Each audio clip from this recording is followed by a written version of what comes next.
আজ একটা লোভনীয় জিনিস বানাতে চলেছি, দেখেছো? ফাল্গুন মাস মানে কুল পেকে গেছে গাছে।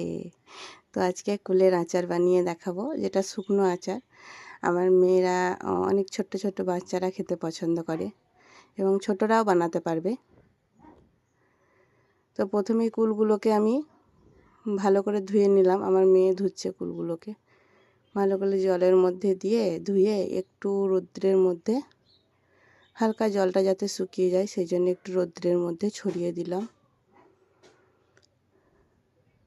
এইভাবে ছোটোবেলায় আমরা অনেক কুলের আচার বানিয়েছি। দেখো, সব কুলগুলোকে কেটে নেওয়া হয়েছে। কুলের ভেতরটা না লাল, দেখতে খুবই সুন্দর।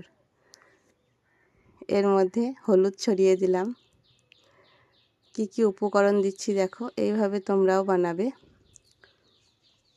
হলুদ দিয়ে দিলাম আর পরিমাণ মতো লবণ দিয়ে দিলাম। এই কুলটা যেহেতু টক একটু কম, সেই জন্য আমি অল্প লবণ দিলাম। টক কুল হলে একটু বেশি লবণ লাগবে।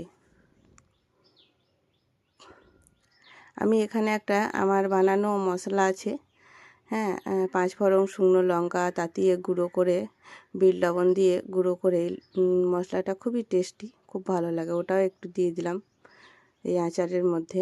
আর একটু সর্ষের তেল এর মধ্যে অ্যাড করে দেব।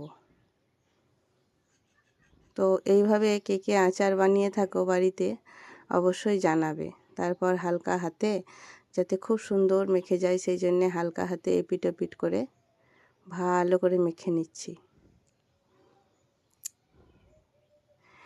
এইভাবে আমরা ছোটোবেলাতে খুব আচার খেয়েছি। হ্যাঁ, এখন আমার মেয়ে বড় হয়েছে, তো মেয়েরও ইচ্ছে এইভাবে কুলের আচার বানিয়ে খাবে। আর যদি কুলটা একটু টক কম হয় তাহলে খুবই ভালো লাগে।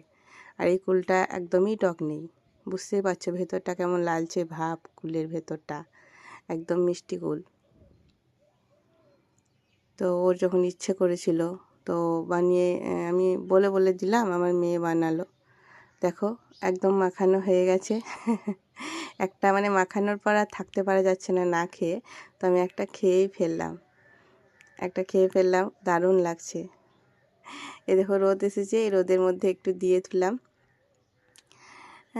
2-3 দিন রোদের মধ্যে দিয়ে থবো। রোদের মধ্যে থাকতে থাকতেই সব মনে হয় আমার মেয়েরা খেয়ে ফেলবে। হ্যাঁ, আমিও প্রচণ্ড খেতে ভালোবাসি, আমিও খেয়ে ফেলবো শেষ পর্যন্ত।